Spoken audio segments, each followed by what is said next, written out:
The power of motivation. Hmm. How do you motivate? I know. What are some aspects you would say of your leadership style Hmm. that you think someone, as a caregiver or as taking care of their Yeah. loved one, could utilize to stay motivated and Hmm. make sure they take care of self as well? That's very important, and it's also near and dear to me because I watched my dad take care of my grandmother. He was such a mama's boy, and he actually left our house with my mother to move in with his mother because his mother did not want to go. My grandmother, I'm talking about her like she that lady, but she is not. I loved her so much. She was like the definition of a sweet, like the sweetest grandmother. But she didn't want to go to a nursing home, and that was just something that we knew in the family. And so she was in her 90s, when her health started to deteriorate, and Mhm.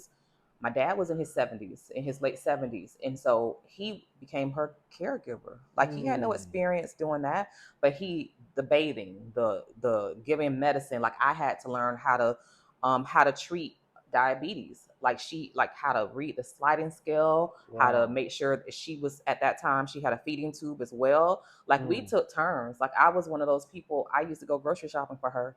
And when I say my grandmother had that meticulous list, like I want this from Walmart, but you got to get this from Publix, and you got to go. Mm.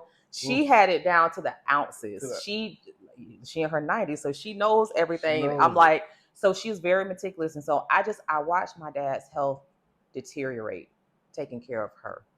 Like Oh. his health started declining as he tried to make sure that she was thriving. And so what I would suggest is, people who are caregivers, I would just suggest that, you take care of self. Like you have to form, if you could form like a unit in your household, take turns, hire someone else to take on the responsibilities of an actual caregiver, like outsource, Yes. Outsource. to preserve your health. Because just how they say when you're on a plane, and by the way, I can talk to you all day, so we ain't got to worry about a time constraint. I'm just gonna throw that in there. And so, like, you know how they say, you get your air mask, you make sure you get your air mask first, Mhm. because if you can't help anybody, if Yep. you They can't say help that. yourself, Yep. you won't be able to help anybody else. Right. Right. So in terms of caregivers and making sure they maintain their livelihood, he stopped fishing. Fishing was something that he loved to do.